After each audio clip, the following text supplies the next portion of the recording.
তো দাদা আপনি বড় হয়ে কি হতে চান? আমি হ্যাঁ। বড় হয়ে বুড়াইতে যাই। তো দাদা আপনি বড় হয়ে কি হতে চান? আমার তো বয়সটাই হলো না দাদা বাবু, কি করে বলবো যে আমি বড় হয়ে কি হতে চাই?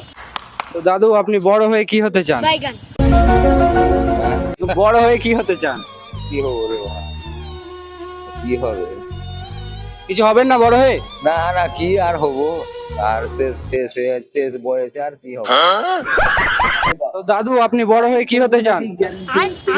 বড় হয়ে কি হতে চান আপনি? বড় হয়ে আর কি হবো? কিছু হবেন না বড় হয়ে? আর কি হবো? কিছু হওয়ার ইচ্ছা নেই? না। তো দাদা আপনি বড় হয়ে কি হতে চান? বড় হয়ে কি হতে চান? বড় তো হয়ে গেছি। বড় হয়ে আর কিছু হবেন না? ও আর কিছু হবেন না? সবাই তো আশা করছে বড় হবো কিন্তু হতে পারবো কই। দাদা আপনি বড় হয়ে কি হতে চান? বড় তো হয়ে গেছি রে বাবা, আর কি বড় হবো?